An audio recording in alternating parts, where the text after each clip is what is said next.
それでは始めたいと思います。皆さん、こんばんは。第4回 MJHA リサーチエクスチェンジセミナーにご参加いただきありがとうございます。シンガポール国立大学の茶谷さやかと申します。MJHA は英語圏の近現代日本史研究者のコミュニティとして活動しております。その中で私は英語と日本語のバイリンガルフォーラムを普段担当しておりまして、今日の本題に入る前に少し次回のバイリンガルイベントの予告を先にしたいと思います。来る7月1日、日本時間夜8時、いつもより、今日より1時間早いんですが、ヤン・インシル先生の、朝鮮映画の時代、帝国日本が創造した植民地表彰のブックトークを行います。ディスカッサントはメルボーン大学の Dr. ジョナサン・グレイドです。後で、すぐにリンクを貼っておきます。さて、今回のリサーチエクスチェンジセミナーはこちらの本ですね。見えますでしょうか。帝国大学の朝鮮人大韓民国エリートの起源を語るというお題なのですが、いつもとフォーマットが違います。今日は韓国語と日本語を交えて、しかも同時通訳ありという MJHA 初の試みでやっていきたいと思います。まずは、簡単にスピーカーをご紹介します。本日のメインスピーカーは、本のご著者の、チョン・チョンヒョン先生です。本とウェブサイトから簡単に略歴を、紹介させていただきます。チョン・チョンヒョン先生は、韓国のイナーテ학교の文化大学韓国語文学科教授でいらっしゃいます。専攻は韓国近現代史文化史、東北대학교の国語国文学科、そしてその大学院の卒業、植民地後半期韓国文学に見られる東洋論研究で2006年に博士号を取得。東アジア比較文学、知性史、読書文化史、冷戦文化研究など幅広い分野で業績が多数。ということで、ウェブサイトを確認させていただいたんですが、本当に、ご著書、論文、訳書の数が多くて、時間内にとても紹介しきれないのですが、もちろん今回発表をお願いした2019年の帝国大学の朝鮮人、大韓民国エリートの起源、彼らは戻って何をしたかの他に、端緒としては2021年、特別な兄弟たち、親日と公日、左翼と右翼を行き来する近現代兄弟の熱い戦い、ちょっと翻訳が合ってるといいんですけれども、2018年、大韓民国の読書誌などを出版されています。よろしくお願いします。そしてもう一人のスピーカーはこの本を日本語に翻訳なさった渡辺直樹先生です。今回は渡辺先生のご好意で先生の科研費研究、冷戦文化形成期、韓国文学、文学史の再認識の研究の協賛をいただきまして、通訳者をつけることができました。大変ありがとうございます。渡辺直樹先生は武蔵大学の教授でいらっしゃいます。大変有名な、皆さんもご存知の韓国朝鮮文学の研究者でいらっしゃいます。先生も、研究論文本当に多数でいらっしゃいまして、主に韓国語で出版なさっていらっしゃるということで、例えば2018年の、短調、インファ、文学批評、プロレタリア文学と植民地的主体などが、挙げられています。そして簡単に通訳者のお二人も紹介したいと思います。キム・モランさん、筑波大学大学院で比較文学博士号を取得、早稲田大学、武蔵大学などで、非常勤講師、韓国語及び韓国の文学文化を教えていらっしゃいます。そして、ミン・ドンヨプさん、東京大学大学院総合文化研究科、地域文化研究専攻で博士号を取得、現在、鶴文化大学教養学部比較文化学科の准教授でいらっしゃいます。専攻は近代日韓思想史です。えっと、今日、今日はまず、チョン先生が発表を、チョン先生からしていただくということですが、えっと、韓国語の、パワーポイントとともに、渡辺先生が日本語のパワーポイントも用意してくださったので、リンクにまず貼ります。ちょっと待ってくださいね。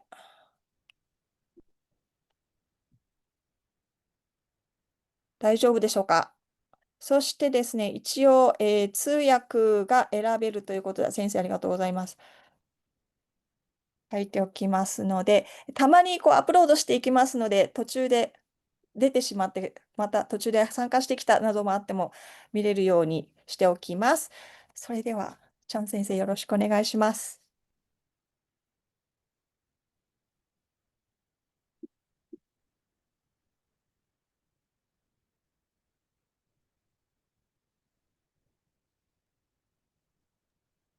예, 소개받은 정종현이라고 합니다. 어, 보이시나요?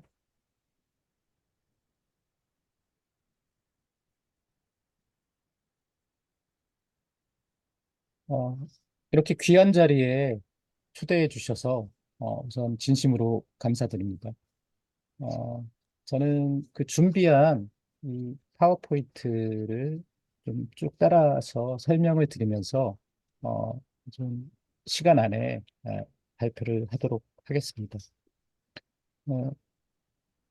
그 저는 인천에 있는 인하대학교 한국어문학과에서 한국 근현대 문학과 비교 문학을 가르치고 있습니다. 그, 뭐 사회자 선생님께서 소개해 주신 것처럼 제 전공은 문학 전공입니다만, 지식사 영역에도 관심을 갖고, 연구를 계속 해오고 있고, 이 책은 그런 연구의 한 결과물입니다. 어, 2019년에 그 일본 제국대학에 유학한 조선인 유학생에 대한 연구를 지금 왼쪽에 보이는 책인데요. 한국어 판본을 제국대학의 조센징이라는 제목으로 출판을 했습니다. 그리고 그로부터 2년 뒤에 오늘 함께 발표를 해주시는 제 대학원 선배님이시기도 한데요. 왓다나베 나오키 선생님의 훌륭한 번역으로 게이오대 출판회에서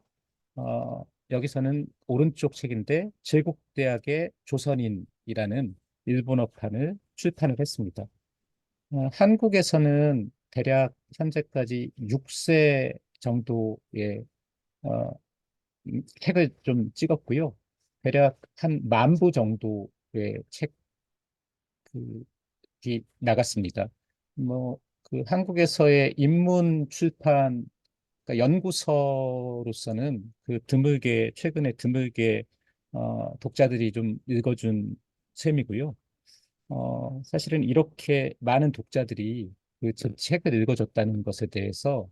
뭐 책이 많이 팔려서가 아니라 그러니까 제 생각들을 같이 이렇게 나누어 주는 독자분들이 많았다는 것을 굉장히 큰 영광으로 생각을 하고 있습니다. 번역된 일본어 책이 어느 정도 독자들을 만났는지는 정확히는 알지는 못하겠습니다.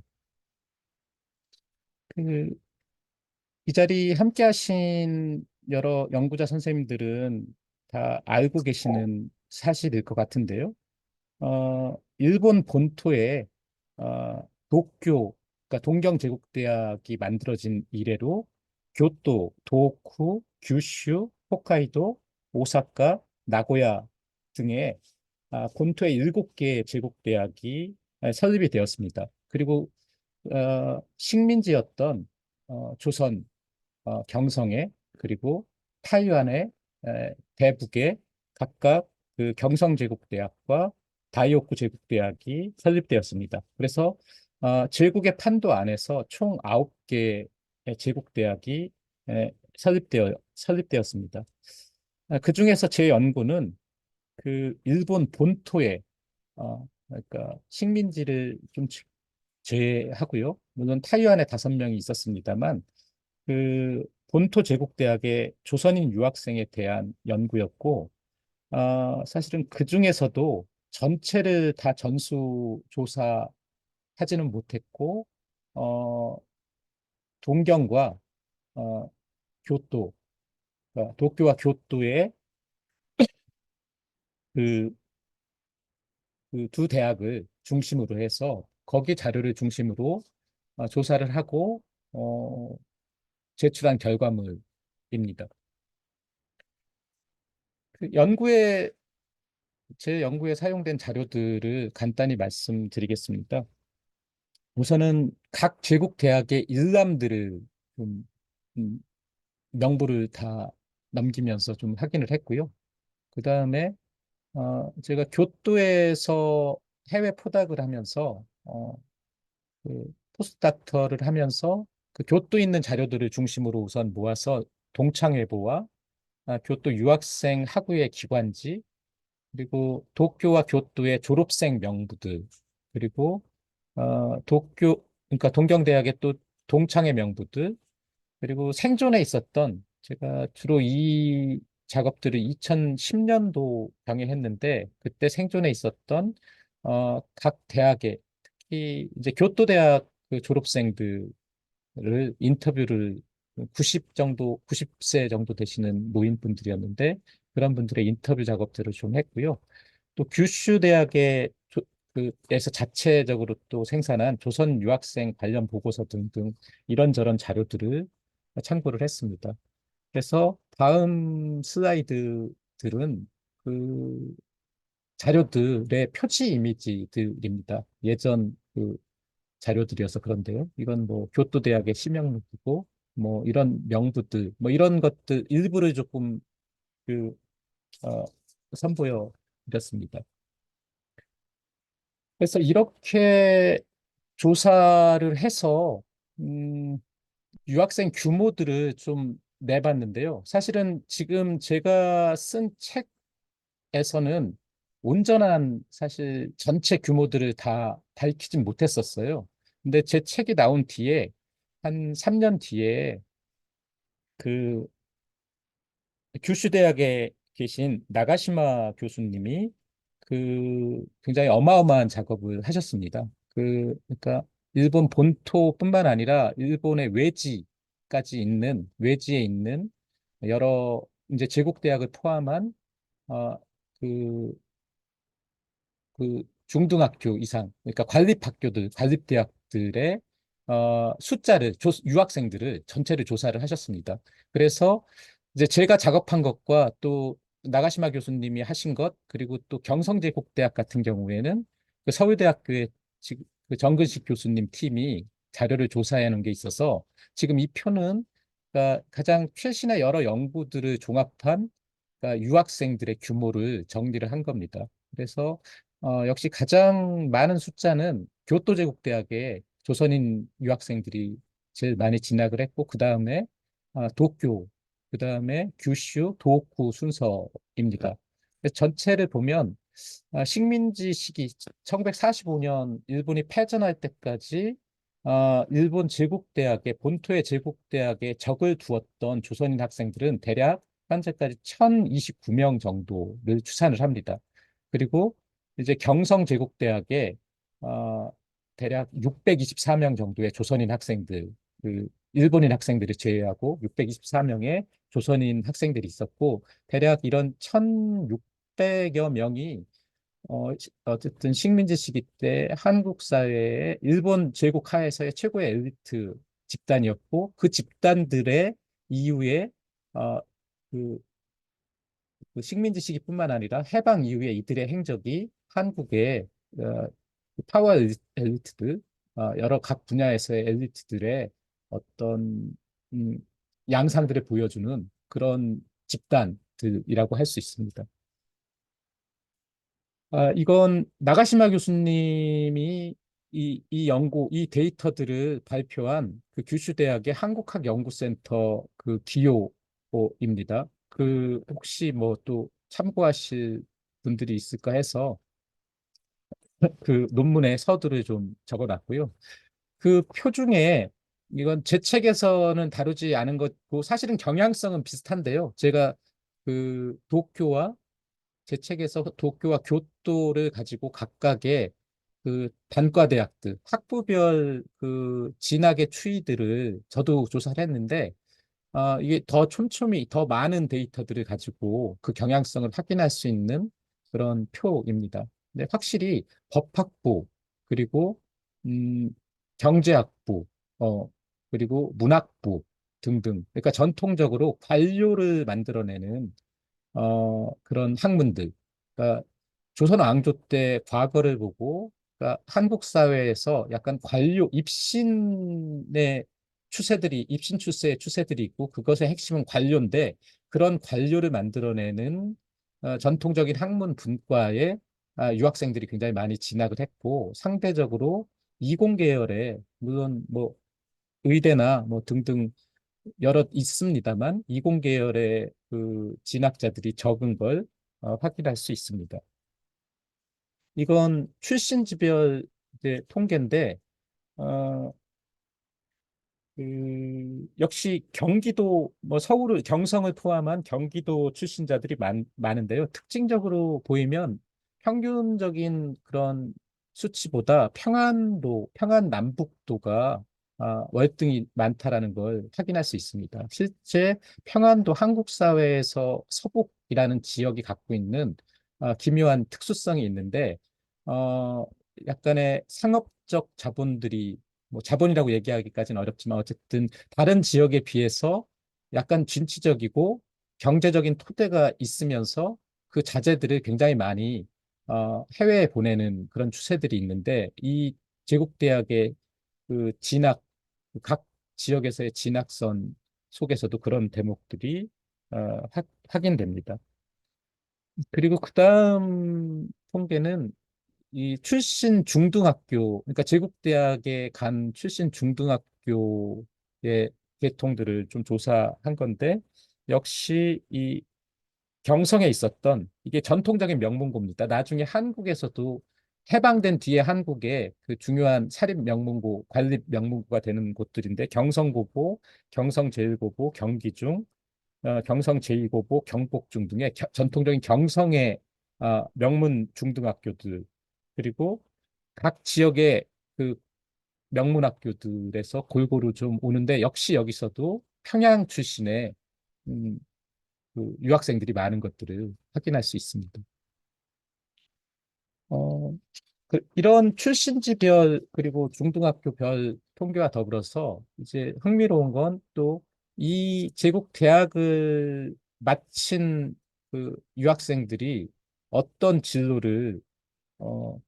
선택했는가라는 것도 흥미롭습니다. 그 진로는 주로 관료와 교원이 많은 비중을 차지했습니다. 행적이 확인되지 않는 졸업생들이 있습니다. 뭐 사망했거나 무슨 활동을 했는지 모르는 그런 졸업생들을 좀 제외하고 도쿄제대 제가 조사한 바로는 도쿄제대 졸업생의 절반 정도 그리고 교토제대 졸업생의 한 55% 가량이 관료 경력을 가지고 있는 걸 확인할 수 있었습니다. 또 대략 40% 가까이에 육박하는 졸업생들이 식민지 시절 그리고 해방 이후에 남북한에서 교수직을 가지고 있는 것들을 확인할 수 있었습니다. 물론 이제 식민지 때 관료직을 지고 있다가 해방 뒤에 교수가 된 사람들도 있고 해서 이 퍼센테이지는 약간 겹치는 부분도 있지만 전체적으로 관료와 그러니까 이 제국대학 출신들의 관료 지향성과 그리고 사립 관립학교 어, 교수, 교사라고 하는 진로들을 확인할 수 있습니다. 식민지에서 민간 부분이 그렇게 활발하게 이렇게 발달하지 않았기 때문에 생긴 현상이라고 생각됩니다. 어, 지금 이 책의 좀 제목에 대해서도 조금 말씀을 드려야 될 것 같습니다. 이 제 책이 한국에서 출판된 뒤에 인터넷 서점 등에서 이 제가 붙인 책의 제목, 제국대학의 조센징이라는 제목, 특히 조센징이라는 표현을 제목에 쓴 것에 대해서 좀 불편함을, 거부감을 그렇게 토로한 독자들도 있었습니다. 아, 좀 상업적이지 않은가 하는 지적이었는데요. 그러니까 저는 처음에 이 제국대학의 조선 유학생들이라는 제목과 제국대학의 조센징이라는 제목 사이에서 좀 고민을 했습니다. 근데 출판사가 후자를 좀 더 선호했습니다. 뭐 약간 상업적인 이유 때문이겠죠. 그렇지만 그게 반드시 제가 이런 제목을 이야기한 건 상업적인 이유 때문만은 아니고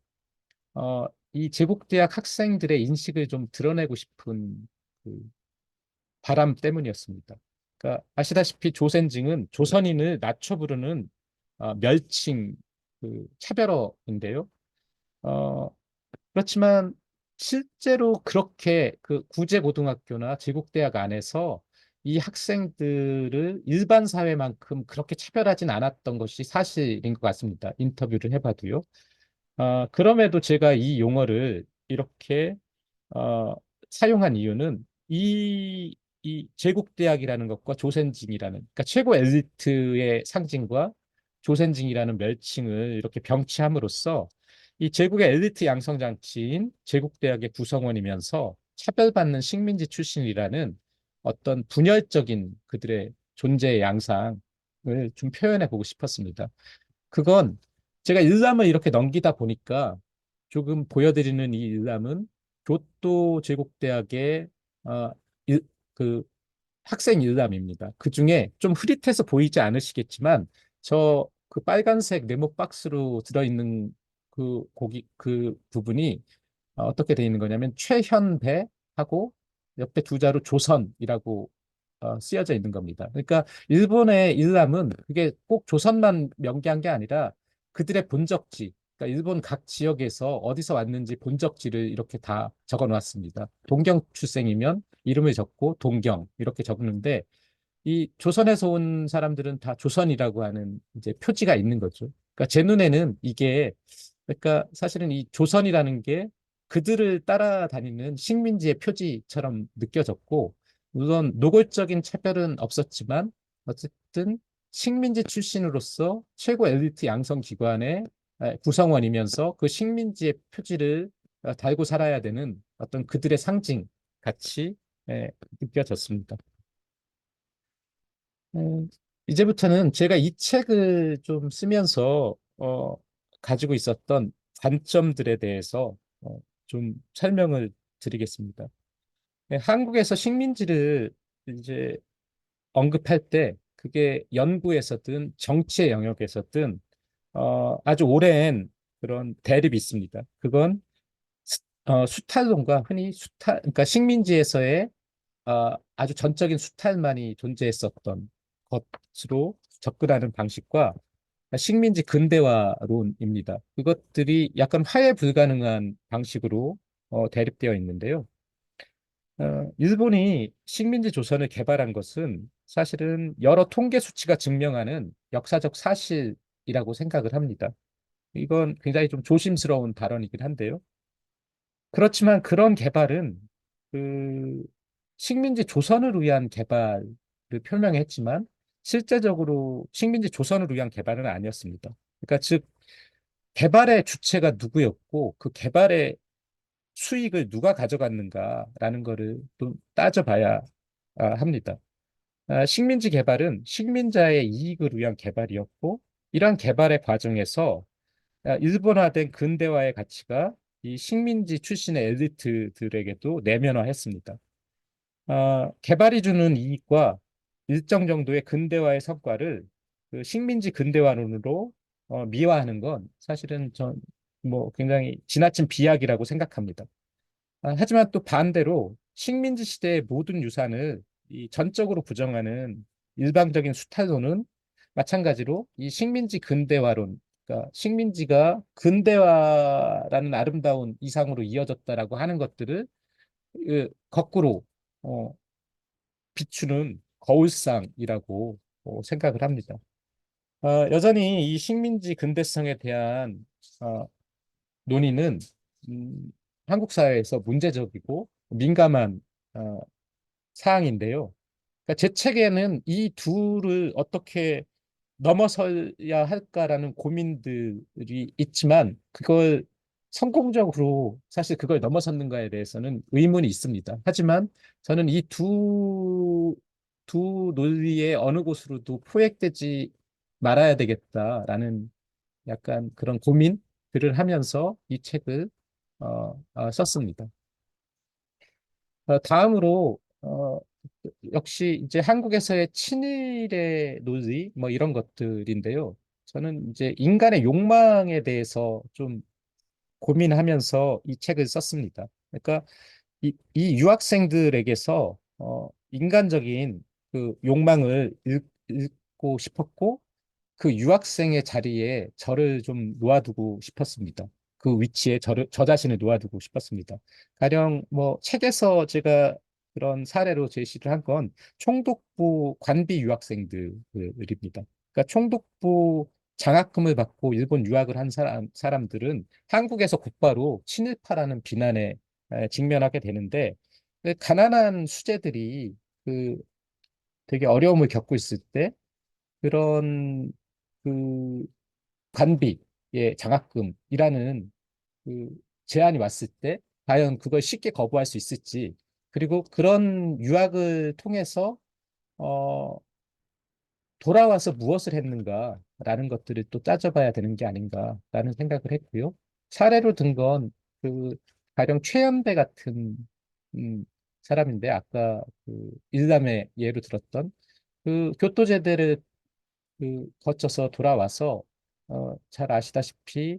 조선어학회라고 하는 그 한국의 그 한국어 연구에 중요한 역할을 했고, 목고를 치르고 뭐 이런 한국어의 발전, 한국어 문법의 발전에 큰 기여를 한 최연배 같은 경우가 이런 관비 유학생인데요. 그가 관비 유학을 했다고 해서 무조건 비난할 수 있을까라는 질문을 좀 던지고 싶었고요. 과연 그렇다면 한국에서 미 국무성 장학금을 받거나 어디 미국의 장학금을 받고 아이비리그나 어디에서 유학을 하고 돌아와서 한국 사회에 기여를 하는 그 해방 이후에 미국 유학 엘리트들은 그럼 어떤 잣대로 무조건 미국 유학에서 유학했다고 해서 비난해야 되는 것인가라는 질문 같은 것들을 좀 해보고 싶었습니다. 그 다음은 이 책에서는 사실 식민지 시기 때 이야기들이 굉장히 많습니다만, 여기선 일일이 다 말씀드리지는 못하고, 제가 오늘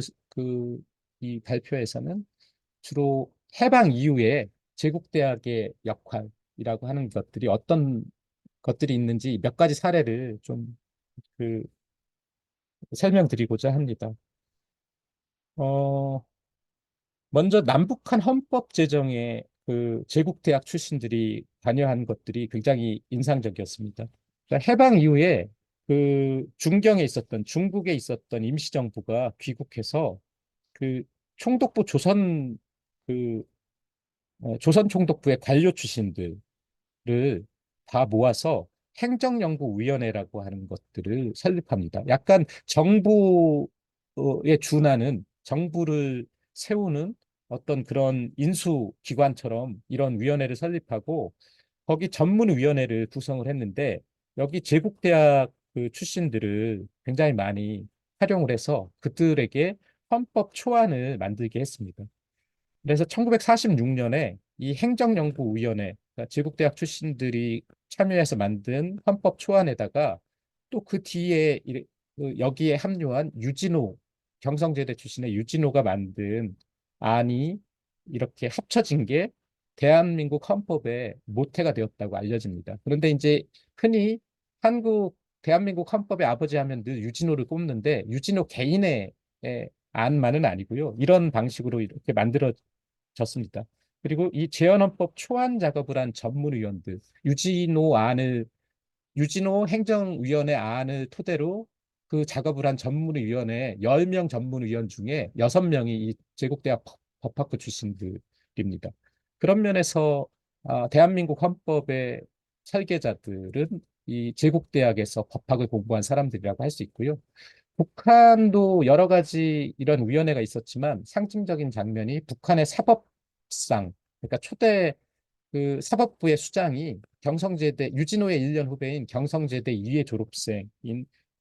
최용달이라는 사람이었습니다. 그런 의미에서 남북한 헌법에 제국대학의 남북한 헌법 설립 그 설, 그 헌법의 제정에 제국대학이 굉장히 강한 영향을 끼쳤다라고 할 수 있습니다. 그 다음은 이것도 저한테는 되게 인상적으로 보였는데요. 그 교토제대 출신의 민관식이라는 그 졸업생이 있는데, 국회의원도 했고 그 대한체육회장을 했고 문교부 장관을 했습니다. 근데 이분이 대한체육회장직을 맡자마자 태릉 선수촌을 만듭니다. 지금은 이제 진천이라고 하는 저 충청도 쪽으로 옮겨간 건데요. 그러니까 태릉이라는 곳에 뭘 만드냐면 그 선수들을 엘리트 선수들을 다 입소시켜서 사회화 절연시켜서 훈련시켜서 올림픽에 나가서 메달을 따오게 하는 뭐 이런 엘리트 육성 시스템이죠. 저는 이거 거의 제국대학 구제고등학교와 제국대학의 시스템과 비슷하다라는 생각을 했고요. 어, 아마 민관식이 그런 영감 속에서 아마 만들었을 거라는 생각을 좀 합니다. 그리고 교육부 장관이 된 뒤에 고교 평준화라고 하는 정책을 입안하는데 이거 역시 자신이 그 근대 모델로 삼았던 일본에 과장을 보내서 당시 일본에서 수행되고 있던 그 고교 배정 입학제라고 하는 것들을 약간 모방을 해서 급하게 이 고교 평준화 정책을 시행을 합니다. 여기에도 그의 경험들이 자리하고 있다라고 생각을 합니다. 그다음 책에서는 쓰지 않았지만 사실은 교육치고도 좀 인상적이에요. 잘 아시다시피 1890년에 이제 천황이 제국의 신민들에게 추신과 도덕 교육의 기본 규범을 이렇게 내려주는 것. 그래서 치거라고 이렇게 명명을 하는데 이게 식민지 시기 내내도 규범으로 작동을 했잖아요. 근데 이게 해방된 뒤에 한국 사회에서 어, 그 약간 변형된 형태로 부활을 합니다. 저 어렸을 때 맨날 이거 외워야 됐고 외우지 못하면 얻어맞고 했었던 건데 국민교육헌장이라고 하는 것들이 제정되는데 그 국민교육헌장이라고 하는 것의 기초위원의 핵심 기초위원이 이인기라고 하는 동경제대 문학부에서 교육학을 전공한 분과 박종홍이라는 경성제대 철학 전공, 박정희의 교사라고 알려진 그런 분들이 이걸 주도했고 여기에서도 제국대학 출신들의 흔적들이 물론 식민지 전체 유산입니다만 제국대학 출신들의 흔적들이 느껴집니다. 그 해방 이후에 그 제가 어쨌든 이 자료를 계속 그 보면서 들었던 또 특징적인 대목으로 지배 엘리트 집단들의 변화에 대해서도 조금 말씀드리고 싶습니다. 그 제국대학 출신들 중에 이 아버지와 아들 이대가 그 제국대학을 졸업한 사례는 그 김현수라는 삼양사 회장, 경성방직 사장과 그 김상엽 나중에 총리를 하는 그런 아버지와 아들 부자가 유일합니다. 하나는 교토제대, 아버지는 교토제대를 나왔고 아들은 동경제대를 나왔습니다. 그렇지만 만약에 일본이 그 패전하는 게 조금 더 늦추어졌다면 김현수, 김상엽과 같은 사례는 굉장히 더 늘어났을 겁니다. 혹은 김상엽의 아들의 학령기가 아들이 조금만 늦게 태어났으면 아마 김현수는 김상엽을 미국 대학에 유학을 시켰을 겁니다. 이 해방 이후 새로운 헤게모니로 등장한 미국으로의 유학을 통해서 새로운 정체성을 형성한 굉장히 많은 사례들을 확인할 수 있습니다. 제가 책에서도 조금 언급을 했는데 어, 이만갑 같은 경우 사회학자인데요. 서울대학교의 그 아주 대표적인 서울대 사회학 1세대 학자입니다. 이분은 동경제대 사회학과를 나왔는데 한국전쟁 이후에 미국 유학을 거친 뒤에 코넬 등등에서 이제 사회학을 연수하고 돌아와서 자신이 일본에서 제국대학에서 배운 사회학을 부정하고 새로운 미국 사회학이 자신의 사회학의 원류다라고 얘기를 하는 방식으로 자기의 정체성의 변형을 가져옵니다. 근데 재미있는 건 이만갑이 사사한 그 동경제대 사회학 역시도 미국의 사회학에서 배워온 지도 교수들이 가르쳐 준 것이기도 했거든요. 그래서 이런 정체성의 변형, 자기 학문의 정체성의 변형들 같은 것들을 좀 언급했습니다. 그래서 어, 사실은 이 조선 왕조, 식민지 그리고 현재까지 이어지는 그 엘리트 계층, 지배 계층이 한국의 지배 계층이 아주 큰 변동 없이 재생산되었다라고 하는 게 한국에서 대중들에게 막 이렇게 통용되는 것인데요. 인식인데.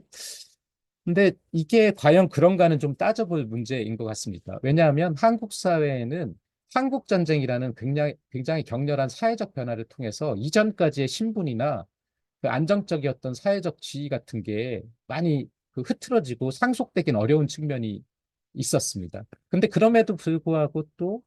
이 사회 자본을 가지고 있었던 그 제국대학 출신들의 엘리트들의 자제들이 미국 유학이나 뭐 이것들을 통해서 또 안정적인 사회적 네트워크를 상속하는 사례들도 보입니다. 그래서 이게 제 책의 약점인데 직관적으로는 뭐 이런 사회 그 정서적으로 김현수나 김상엽 같은 사례를 제시함으로써 이렇게 지배계층이 변동 없이 과거에도 잘 살던 사람들이 자식들도 잘 사는구나 하는 방식의 환기를 시키는 측면이 있는데 실제 통계로 혹은 실제 실상이 그러한가를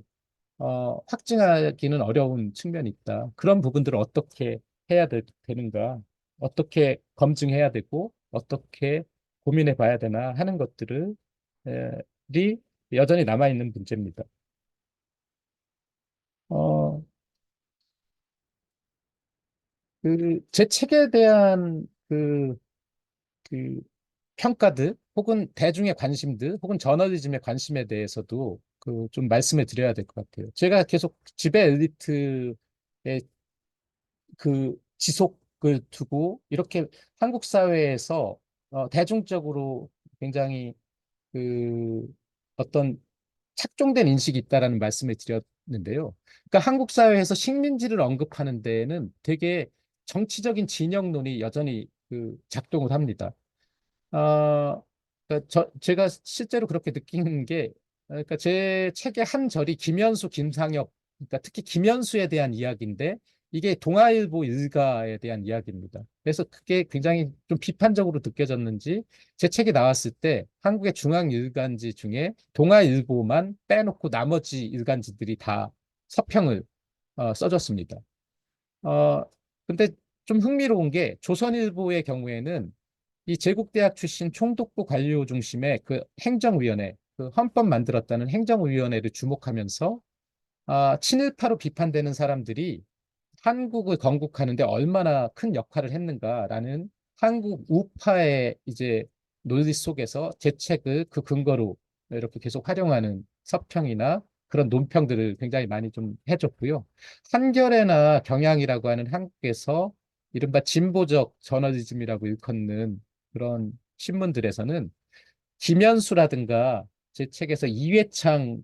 노무현 대통령과 대선 경선을 했었던 패배한 이회창가가 사실은 이 제국대학 네트워크를 가지고 있는 가문의 상속자에 해당되는데요. 여기에 주목하면서 이 지배 엘리트 집단의 재생산, 특히 친일파를 청산하지 못해서 그것이 재생산되는 것의 사례로 제 책의 내용을 가지고 그렇게 계속 이야기하는. 그러니까 같은 책인데 굉장히 서로 다른 이제 보고 싶은 것만 보고 있는 측면들이 좀 인상적이었습니다.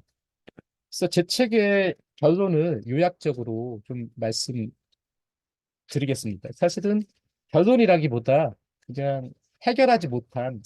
그리고 그냥 이 책의 의미에 대해서 제 스스로 그냥 정리한 내용입니다. 예, 결과적으로 유학생 대부분은 일본 제국 식민지 체제를 유지하는 데 기여했습니다. 총독부 행정사법 및 식사은행과 관립학교 등 식민지 국가기구의 각 영역에서 그들은 제국 시스템을 작동시키는 유용한 부품으로 작동했습니다. 해방 이후에도 남북한의 국가건국, 지식제도 수립 등 다양한 분야에서 활동했습니다. 부정적 요소 때문에 제국대학과 관련된 근대 한국의 경험을 도덕적인 이분법으로 모두 악이라 규정하고 그것을 적출하면 문제가 해결될 것처럼 생각하는 것은 환상이라고 생각합니다. 한국 근현대의 지식과 문화 제도는 솜씨 좋은 외과 의사가 좋은 세포만을 남겨두고 암덩어리를 도려내듯 일본적인 것 혹은 미국적인 것을 발라내면 민족적인 것만 남길 수 있는 것이 아닙니다. 식민지와 분단의 경험은 비극적이지만 그 자체가 현재 한국 사회를 구성한 한 요소입니다. 그 기억을 직시하고 성찰하며 새로운 사회를 만들기 위한 자산으로 역사화할 필요가 있다고 생각을 합니다. 마지막 슬라이드인데요. 이 작업을 끝내고, 그러니까 2019년에 사실은 이 책을 쓰고 제가 이제 이후에 무엇을 해야 되나 이제 여러 고민을 했는데요. 아직 이 책 자체 과제 끝나지 않아서 사실 동경과 교토 얘기만을 중심으로 썼기 때문에 언젠가 되면 이 책의 완결판을 좀 쓰고 싶습니다. 나머지 제국대학 출신들의 이야기들을 더 모아서 그러니까 제국대학의 조센징이라고 하는 증보판을 쓰고 싶은 게 하나 있고요. 근데 그건 아마 아주 좀 제가 정년한 뒤에 혹은 그 전에라도 뭐 어쨌든 라이프 워크라고 생각을 하고 있습니다. 그건 그거대로 생각하고 있고요. 그 뒤에 현재 하고 있는 작업은 한국학중앙연구원이라는 한국의 그 연구 지원 기관의 그 지원을 받아서 이 대학의 분단, 국립서울대학교와 김일성 종합대학교의 설립과 냉정적 경합이라는 주제로 책을 쓰고 있습니다. 아마 내년 정도나 되면 나올 수 있다라고 생각하는데 이 남북한의 대표적인 그 대학이 설립되고 냉전의 구도 속에서 경합하는 걸 제도, 그러니까 학제나 그 두 대학의 주체 인간들, 교수와 학생들, 그리고 그 두 대학에서 생산된 지식과 사상, 그리고 그 두 대학의 캠퍼스를 포함한 공간의 배치가 그 지식 생산을 어떻게 만들어내는지 등의 차원에서 분석하는 그런 책입니다. 아, 짐작하시겠지만 당연히 이 두 대학은 식민지 제국대학 혹은 본토의 제국대학을 포함한 일본 고등교육의 유산을 어떤 형태, 유형, 무형의 그 유산들을 가지고 변형시켜내면서 새로운 의미로 재맥락화한 대학들이고요. 어, 그게 중요한 주제가 될 겁니다. 그래서 현재 이 책을 쓰기 위해서 좀 개별 소논문들을 좀 쓰고 있는데 그 한 네 편 정도의 좀 그 책의 중요한 꼭지가 될 아이디어를 담고 있는 소논문들을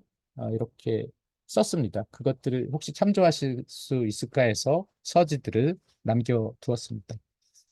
두서없는 발표 이렇게 이상으로 마치겠습니다. 들어주셔서 감사합니다.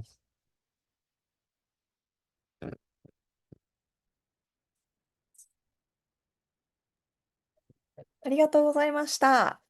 それでは、引き続き、渡辺先生から、よろしくお願いします。はい。ご紹介に預かりました渡辺です。はい。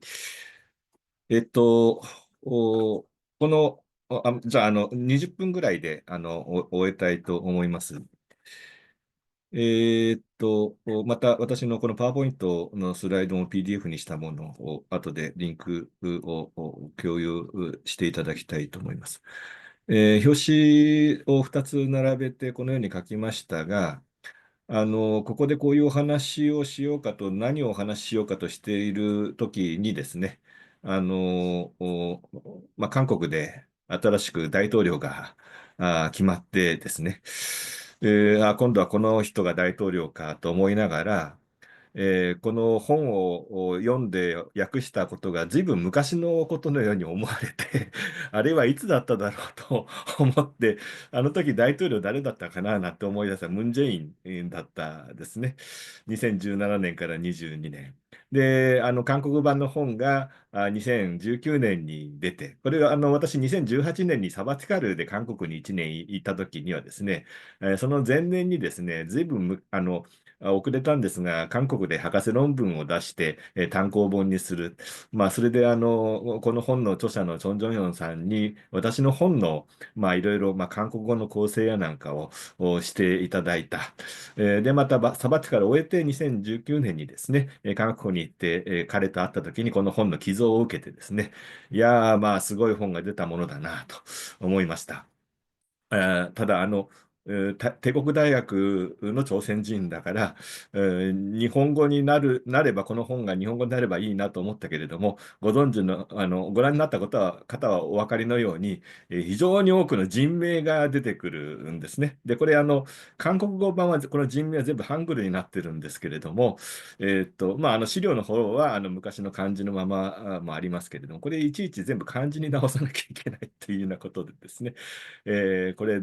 日本語で出たら誰がやるのかなと思ってて、まさか私がやるとは、思いませんでした。が、他にどなたかやられる方いるかなと思って、あの人がそうかななんて思ったんですけれども、直接、チョン・ジョンヨンさんから連絡が来て、慶応大学出版会からこういう翻訳のオファーが来てるから、渡辺お前がやれという、翻訳をやれということで、仰せつかって、一生懸命やった。その本が出たのは2021年ですけども、ちょうど本を訳して、作業したのがそのコロナの時期であったというようなことを今頃思い出しました。次いきます。この、原著を出したヒューマニストという出版社はですね、意外と歴史関係でいろいろな本を出していて、それが日本語に翻訳も結構されています。今、ここにお示ししたようなもの、2つ目は私が翻訳したものですけれども、こういったような、韓国の歴史の、そう簡単でない部分をうまく解いた、そういう本をよく出すところで、その他、中学、高校の歴史教材の副教材のようなものとか、オルタナティブ教科書のようなものも刊行している、結構人文系では有名な出版社。で、それが、チョン・ジョンヨンさんのこの本も出てですね、で、研究者仲間の間では、チョン・ジョンヨン先生は作家になったという、結構一般書として結構売れてですね、いろいろラジオに出演したりとか、なんかとされたので、そういうようなことを研究者仲間から言われているのを私も伝え聞いたり、いたしました。これはそのヒューマニスト出版社が本の宣伝のために出しているものですけど、ここに書いてあることがこの本の内容、全てを言い表しているなと思ったので、これそのまま翻訳をしてみました。日本の帝国大学の朝鮮人留学生、1000人余りに対する最初の記録である。彼らは何になろうとしたのか、何になって帰ってきたのか。で、東京をはじめとする帝国大学、日本本土の7つの帝国大学で留学した植民朝鮮の留学生。ごめんなさい、彼らは帝国最高のエリート集団の一員でありながら、同時に別視される朝鮮人であった。この韓国語のタイトルの帝国大学、帝国帝朝鮮人、朝鮮人っていう日本語がハングルでこういうふうに書かれている、そういうタイトルになって、それで先ほど、チョンさんのお話が、朝鮮人っていうタイトルに入れるのはどうかなんていう反応もあったなんていうお話がありました。彼らは植民地朝鮮の官僚様として出世して帰ってきたり、あるいは一方でマルクス主義者になって社会を変えようとした人もいた。帝国主義、帝国大学出身者にですね。で、解放後、各界で韓国社会のすべての部分で、消すことのできない大きな影響を残した帝国大学留学生。彼らはなぜ朝鮮を去り日本本土の帝国大学に留学したのか、何を学び、戻ってきて何をしたのか。10年間、チョン・ジョンさん追跡した朝鮮人留学生の実態、それを見ずに、韓国の今日を見ることはできないというふうに書いてあります。サブタイトルにはですね、大韓民国のエリートの起源というふうに、日本語の本のサブタイトルにもそういうふうにつきましたけれども、お読みいただければお分かりのように、南だけでなくて、北に行ってもそういう、なんていうか、社会の土台を構築するのに、中心になった人物、非常にたくさんおります。上に書きましたけども、官僚から学者、文化人、文系から理系まで、非常に大きな人材を輩出をしていると。で、それを、チョン・ジョンヨンさんがこの本で、書いたということですね。ちょっとここに書いてないことを申し上げますと、現在の研究で言えば、例えばコンタクトゾーンとかですね、あるいは親密圏、なんていうようなことと関連して、関連した研究だというふうなことも言えるでしょうし、少し前だと、これは韓国側でですね、よく使われたのは、同床異夢とかですね。英語で、two dreams, one bed って言うんだってどっかで聞いたことあるんですけど、本当でしょうか。同床異夢。で、これを本当に異夢なのかなんていうようなね、異なる夢なのかなんていうようなことも、ちょっと考えたりもするんですけれども、こう帝国大学という器の中で、今まで有名だった人種、あるいは有名だったけども、あまり研究されなかった人、あるいはよく分かってなかったけど、今回、チョン・ジョンさんが調べて分かったこと、この人物はこうだったって分かったこと、いろいろなことがこの本の中で、研究されています。次いきます。これは日本語の版を出した出版社のホームページで、書評がこれだけ出ました。日本経済新聞に小倉喜三さんの書評が出た時にはですね、バーッと本が出ましたよなんていう知らせが出版社から来て、で、見たら、アマゾンジャパンのですね、韓国誌の売り上げ1位をですね、3日だけ3日殿下でしたけど、3日だけ、しました。そんなこともありました。ちなみにその3日の前と、あとは他の本でですが、イ・ヨンフンっていう人の反日種族主義っていうですね、そういう本がですね、アマゾンジャパンで1位。あれが、あっちの方が、あの本の代わりに3日間だけこの、王者になった。そういう本だったということでございます。で、またこれ同じ出版社でですね、これ元のヒューマニストの出版社で反則のために作ったビデオで、す。で、ここで、これ、YouTube でですね、こういうタイトルで、すると、慶應義塾出版会の方で、その日本語の字幕をつけ、それに日本語の字幕をつけたものが、そのまま YouTube で見れるようになっています。関心のある方はご覧いただける。先ほどお話しいただいたチョン・ジョンヨンさんのお話の内容と似たようなお話をされています。これは左側が学術誌の書評で、右側が新聞の書評ですけども、新聞でかなり反応があったということですね。ただし、えーっと、おお触れてほしくない、韓国の大きな会社って同族会社多いですから、新聞社なんかもそうなんですね。ですから、この創業者一族の触れてほしくないことを触れられるとっていうようなことで、先ほどジョン・ジョンさんのお話で、東亜日報ですかね。東亜日報が、書評に出なかった。それ以外はもう全部出たというようなことがございます。先ほど言った翻訳するんだったらこの人かなって最初私でなくてね、長島弘樹さんのお話、チョン・ジョンヨンさんのお話にも出ましたけれども、私もチョンさんも長島さん、存じ上げて、研究の交流もする方ですけれども、いろいろな経緯で長島さんも忙しいだろうし、私話受け取ったついでにやっちゃおうか、コロナでちょっと暇だしみたいな感じのところで、翻訳をしたということであります。長嶋さんは先ほどチョンさんの発表でも紹介があったように、最初は慶応帝国大学の研究から始まって、で、これ帝国大学全般、あるいは帝国大学の、朝鮮人、あるいは慶応帝大にいる日本人とかですね、そういう研究を幅広くやられて、でも今現在九州大学にいらっしゃいますけれども、理系の話なんかもね、こんな科研のプロジェクトでなんか円周率の比較史なんていうようなことをやられている帝国大学のですね、そういうことも今現在やられている方であります。これも検索するところで検索すれば、長島さんの研究業績は、論文の PDF も、一部論文の PDF も含めて検索はできるであろうというふうに思います。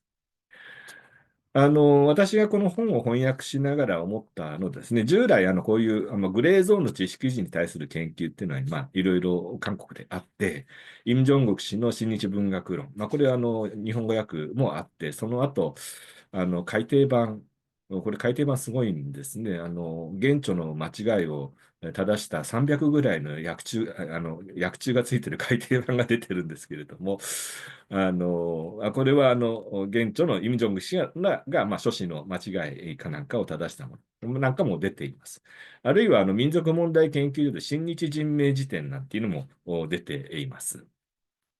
この新日人名辞典にはですね、このチョン・ジョンヨンさんのこの本でも結構クローズアップされている人物がこちらにも結構クローズアップされてですね、かなりの比重を持って、記述されている人物もおります。この以下は私がなんとなく勉強したななんていう、こういうことも書かれていますよっていうようなことを書きました。帝国大学だけではなくてですね、ナンバースクールのお話も非常に詳しく書かれているので、韓国ではもちろん当然その分野の日本の中等教育、高等教育の、まあ、入門書のような役割も果たしただろうなと思いながらも、訳している私も、そうだったのかなんていうような勉強するようなことも結構ありました。例えば京都帝国大学に医学部ができたときに、いきなり京都に作れなかったから岡山に作る。ね。で、岡山に京都帝国大学医学部があって、その後、岡山医科大学になって、まあ、今現在の岡山大学になっているわけですが、まあ、そこに岡山には六甲っていうナンバースクールがなんかですね、岡山ってそういうところなんだ、なんていうようなことを再認識したりもいたしました。あるいは解放後出身者の南北大戦の選択の経緯についても、まあ、かなり偶然が的な要素も随分あったんだなっていうようなことは非常によく分かりました。で、また有名な詩人のユン・ドンジュとですね、そのいとこのソン・モンギュはこの2人有名で、例えば2016年にトンジュナンっていう映画なんかでも2人主人公になったりなんかいたしました。この本でも9章に詳しく出ていますが、映画の中では京都帝大を受験しているけれども、まあ、トンモンギは京都帝大行ったけども、ユンドンジュは確か同志社かな、立教大学の同志社かに行っているというようなお話。あるいは総統府の官費留学だけじゃなくてですね、岩波書店の岩波茂雄とかですね、あるいは加納治五郎なんかがやっていた自教会などで世話になって、東京での留学生活、日本での留学生活の支援を受けた人たちのお話やなんか4章に出てきました。で、また6章にはですね、吉野作造の周辺にいた人物、もちろん東京帝大新人会ですけど、そこに入って吉野作造といろいろ議論をしようとして、東大の法学部に入ろうとしたんだけども、失敗して京大の法学部に行っちゃったキム・ウヨンだっていう、そういう人物のお話なんかも初めて知りました。もちろん近代期の人物っていうのは帝国大学を経た人物ばかりではなくですね、この分野の人文系の研究されている方で、例えば有名なのはですね、改造という雑誌、日本の雑誌の山本実彦が、まあ、結構朝鮮知識人への支援というのをしています。例えば作家の張覚中であるとかですね、あるいは社会経済史学者で、その後ソウルを経て平壌に行って非常に出世するペンナムンという男がいますけれども、彼は東京商科大学ですね、商科大学で行ってます。そういうようなお話もいろいろすると面白いんですが、まあ、この本では最低限の研究だけにとどめてあると。帝国大学のお話だけですからね。というようなことはあるかと思います。この張学忠っていう作家と一緒に議論される金資料、キム・サリャンっていう作家は、彼は東京帝大の独文科、佐賀高等学校旧制から東京帝大独文科出ていますけれども、この本ではエピソード的なことが若干出ていただけだったかなというふうに記憶をします。以下、あと4、5分ですけれども、まあ、こういう人物が私はまあ面白かったっていうことで、翻訳しながら面白かったっていうことで、前々から少しずつ知っていたことをまあ本格的に知ったというようなことですね。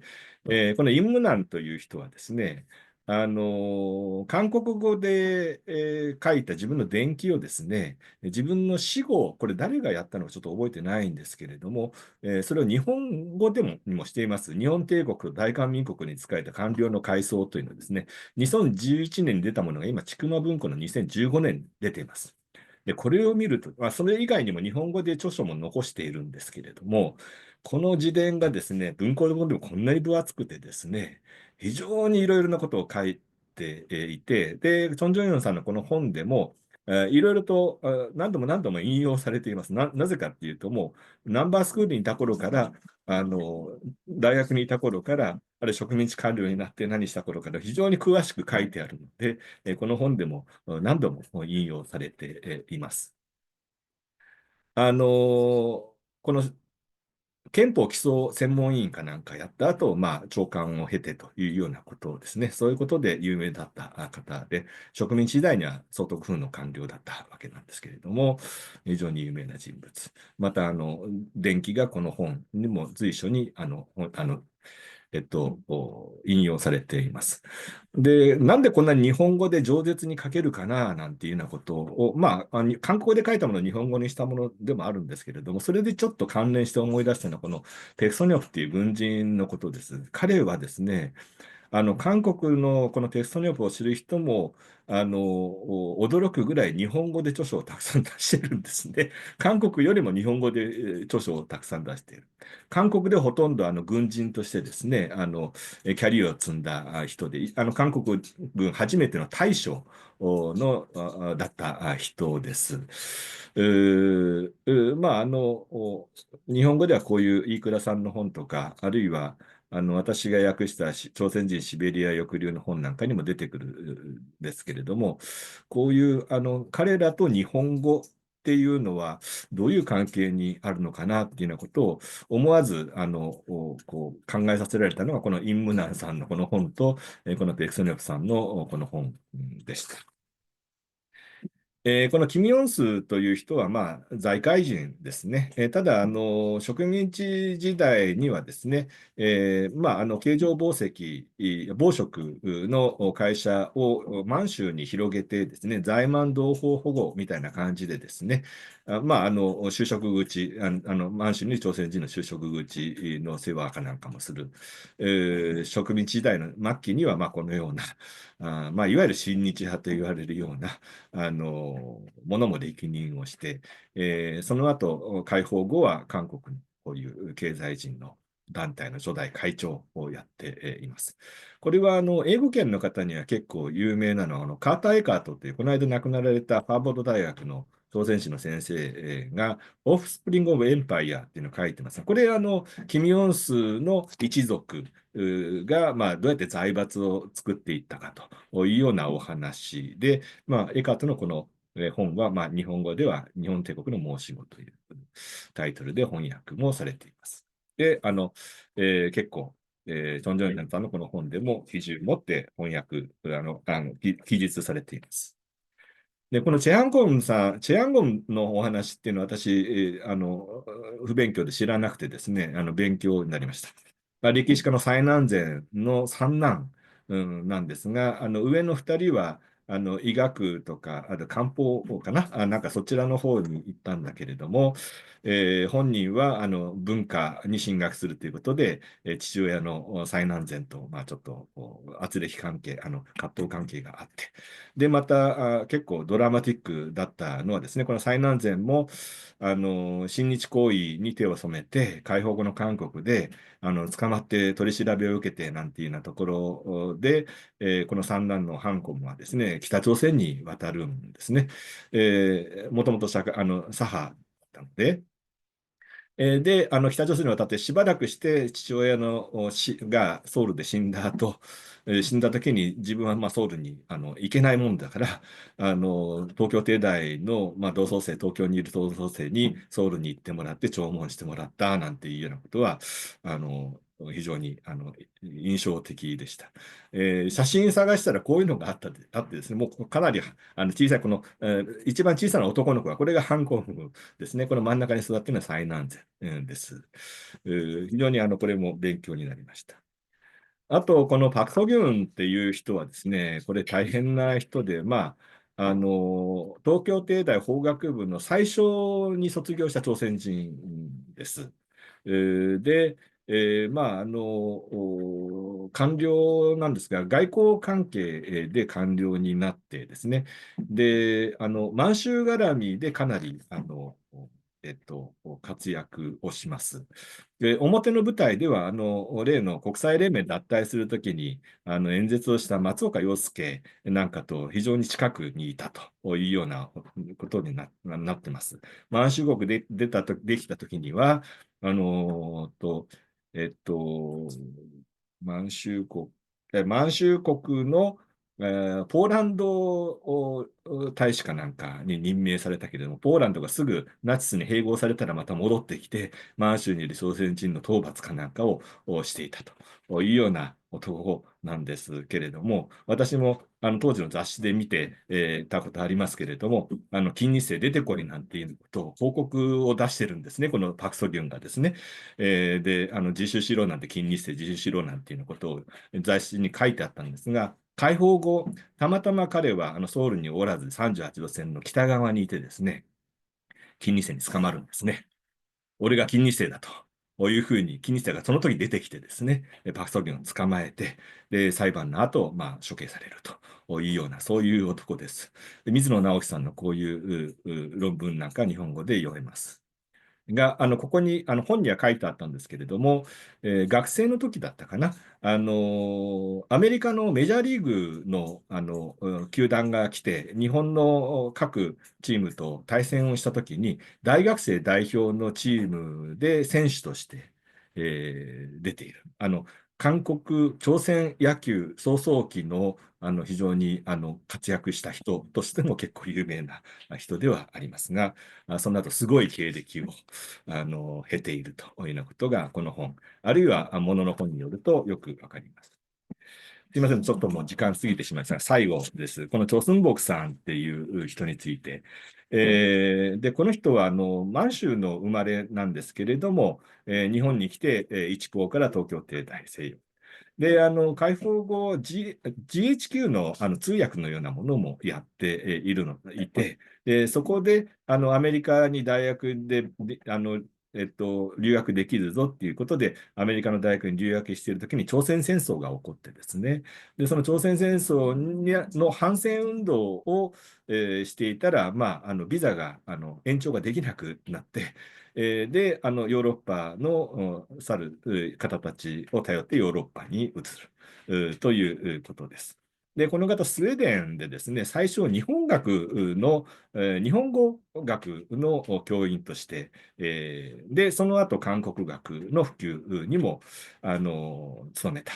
で、ヨーロッパ韓国学会ってアクセっていう学会がありますが、その創創期にはかなり重要な役割を果たしたんですけれども、南と北に対して非常に遠距離でいて、統一運動には非常に強い意思があった方でですね、キム・ジハやキム・デジュンの救援運動にも非常に熱心だったということで、最後一つだけエピソードを言いますと、このチョン・ジョンさんの本について、内容について知りたいというメールがストックホルムから来てですね、で実はこのチョスンボについていろいろ書かなきゃいけないんだけども、どうもこの日本語で訳されたこの本にも書いてあるようだ。ただ私はチョスンボクの弟子だが、日本語しかできないので、何が書いてあるか、教えてくれ。じゃあ、教えて、この本も送ってというようなことがありました。聞くと、ブラディミル・チコノフっていう、韓国名パンノジャという男が、オスロ大学の先生ですけども、そのヨーロッパ韓国学雑誌で、このチョスンボクの特集をしていて、で、その彼にもですね、チョスンボク直接知る彼にも書かせたというようなことで、その彼がこの本に興味を持ってメールをしてきたなんていうようなこともございました。ヨーロッパ韓国学会の雑誌のその特集号は、もうじき出ると思います。まだ出ていないようですけれども、そういうようなエピソードも最後お伝えしたいと思います。はい。20分といって25分過ぎてしまいましたけれども、以上で私のお話に変えさせていただきたいと思います。早口ですいませんでした。ありがとうございました。